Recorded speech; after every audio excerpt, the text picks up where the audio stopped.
Hi, good morning! A few years ago, siguro mga 2022, wala pang regular na pasok ang mga bata ay pumunta kami ng Pipisic Beach Resort sa San Juan, Batangas. As usual, nakigala na naman ang kapatid ko at akay na naman kami dahil wala naman kami pera pang gala. This is an honest to goodness review. Walang halong charot. Bago ka makarating ng Pipisic ay may dinaanan kami na makipot at matarik na daan na isang sasakyan lang pwedeng dumaan. Grabe. At lahat kami nagsilusong sa sasakyan dahil matarik na akyatin at palusong. Ayan, makikita nyo sa video ko na naglalakad kami dahil hindi kaya ng sasakyan. At may pagkabangin ang mga gilid ng bundok. Kakaloka baka bigla diretso yung sasakyan na dala namin may mga chikiting kaming bitbit. Kahit yung mga bata, lakad din sila. Ang natira na lang ay yung driver namin. Ang parking ng mga sasakyan sa Pipisic Beach Resort ay sa taas ng resort, sa bundok kasi ang beach ay nasa baba. Napakaganda ng Pipisic, sobrang ganda ng view lalo na pag nasa taas ka, overlooking sa beach. Grabe nakaka-relax sobra. Malinis ang kapaligiran, halos walang bahay and basta napakaganda lang ng view sa taas.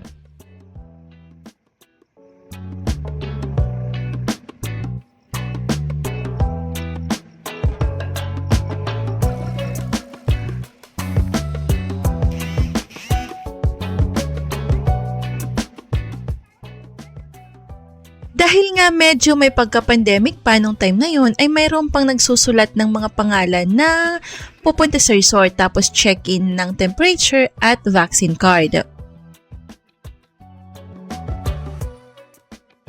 Bale, from the top doon sa may parkingan ng mga sasakyan at sa checking, bababa ka papunta sa resort. Around 80 to 90 steps ang pababa. Na napakahirap pag may bitbit kang mga batang makukulit tapos mga gamit pa na kailangan ibaba from sasakyan. Grabe, sobrang kawawang mga boys namin kasi nakailang balik sila akyat at baba para kunin ang mga pagkain at tubig at iba pang gamit sa sasakyan. Pababa pa lang ay challenging na at mas lalo ang paakyat. Napakahirap para kang umakyat ng Mount Pinatubo sa taas at tarik.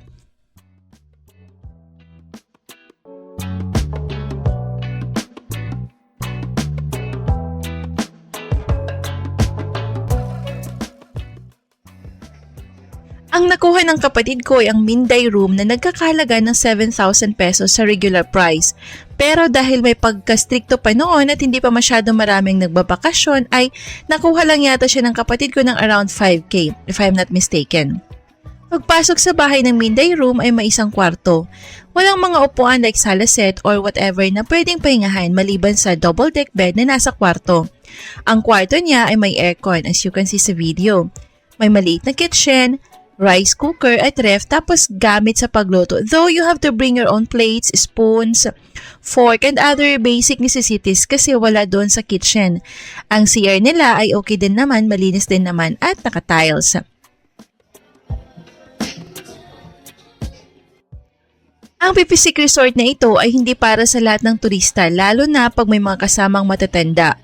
This is not to discourage other bakasyonista na pumunta. Ito ay expected reality mo if you choose the resort. Bakit? Dahil sa akyat baba sa hagdan na medyo delikado. Imagine 80 to 90 steps yun pababa at paakyat. Hindi pwede ang may sakit sa puso or high blood lalo na pagkatirikan ng araw to prevent any mishaps para sa inyo at sa resort na rin. Dahil napakalayo at walang hospital na malapit doon. Remember, nasa kabundukan ka. Pwede ka magsama ng matatanda basta able pa umakyat sa mga hagdanan na yan at walang complications. As you can see, may maliit na tindahan sa loob ng resort. Mayroon din sila mga pasalubong, souvenirs, and a few groceries. But magbaon pa rin kayong ng kailangan nyo kasi baka wala sa resort ng mga needs nyo, especially diapers and milk ng mga bata at mineral water na rin. 30 minutes pa ang store na medyo malaki at medyo delikado ang daan so I would not advise going out especially sa gabi.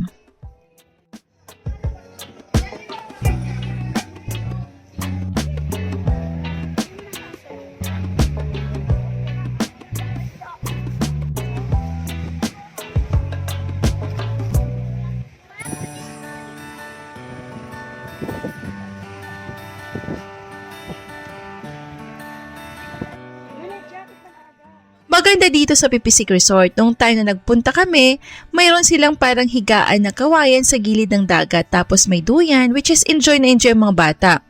Maganda ang paligid at malinis din. Malinis ang dagat, wala kang makitang basura sa paligid though nag-iba siya pagdating ng gabi na may mga Chinese nationals na tourist na iniwanan ang kanilang basura sa may shorelines. Medyo nakakalungkot lang kasi nung time na nandun kami napakaingay nila sobra. Kahit madaling araw na, tas ang kalat nila ay hindi man lang nangligpit ng mga plastics na baso at pinaglagyan ng chicheria. Nung nag-akyatan na sila ay basta na lang iniwanan ng mga basura sa misa. Medyo nakakalungkot yon kasi isipin mo na lang kung nasa bansa nila tayo ay tiyak kulungan ang bagsak natin. Ang ganitong pangyayari do hindi ko na videohan ay sana magsilbing aral sa ating mga Pilipino na maganda ang dulot sa atin ng pagiging mabait lalo na sa ibang lahi. Pero minsan, kailangan din natin maging istrikto sa kanila at ipakita natin na kailangan tayo irespeto dito sa sariling bansa. Para sa mga resort na kagaya nito ay magkaroon sana ng stricter rules sa kahit sino pa man, Pilipino man o banyaga, na huwag mag-iwan o magtapon ng basura kahit saan, lalo na sa ating karagatan dahil ito ay ating napapakinabangan. Mayroon ako napansin sa Pipisik, yun yung mga bakal, parang tira siya ng mga nasira na breakwaters or resort partition, hindi lang ako sure. Kailangan mag-ingat ka lang talaga kasi minsan, pag hindi mo mapansin, masusugatan ka. Pero overall, malinis ang Pipisik. Mababait din ang mga staff nila at napaka-accommodating. Pag may kailangan ka, pag mayroon sila, ipapahiram nila or i-accommodate ka talaga. Though very limited ang mga extra nila like mattresses or unan, kaya magbaon ng extra unan, kumot or comforter.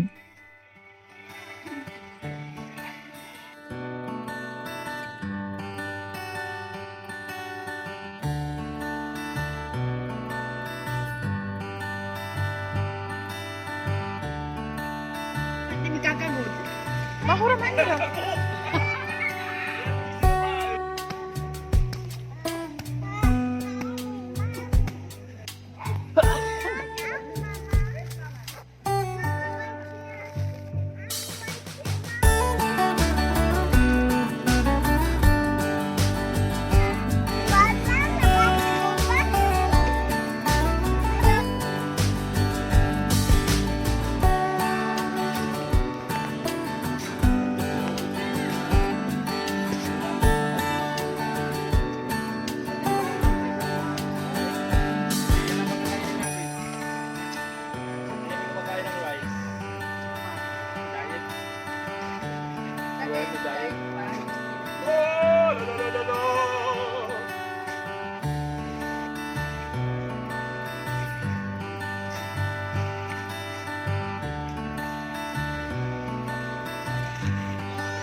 His name is gonna be Jet Ski. Titipot ba yan, ma? He's walking and walking.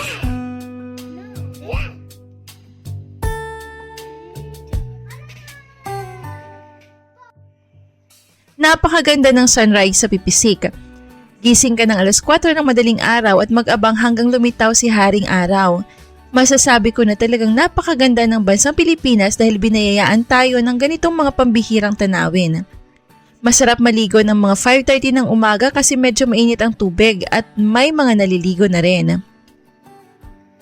Maraming activities na pwedeng gawin dito sa Pipisik. Pwede kayo mag-banana boat, flying fish boat, kayaking, mag-jet ski, parasailing at snorkeling. Pwede rin kayong magdala ng tent doon at mag-bonfire. Maaliwalas at mabulaklak ang paligid ng resort dahil marami silang tanim na namumulaklak doon.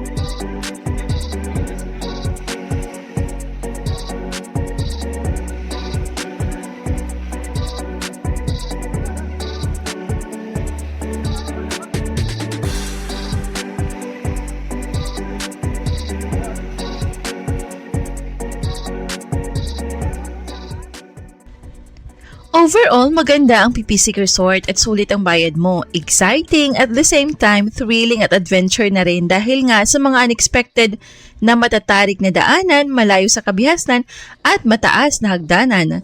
Hindi ko alam ang ibang accommodation nila kung ano ang mayroon sa loob pero sana ay mag-provide sila ng sofa or sala set man lang sa mga villa nila para may napapahingahan din ang mga guest nila maliban sa double deck. Ang Pipisig nga pala ay located sa Laia, San Juan, Batangas na parang 4 to 5 hours ang biyahe dahil galing pa kami ng Montalban, Rizal. May mga tricycle doon na pwedeng arkilahin pag magkukommute kayo. Pero for sure expect na medyo mataas ang pamasahe dahil hindi biro ang inaakyat nila.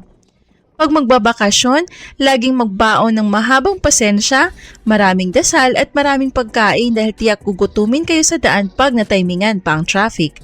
Hanggang dito na lang, sana'y nakatulong ang review ko sa mga gustong pumunta sa Pipisig Beach Resort.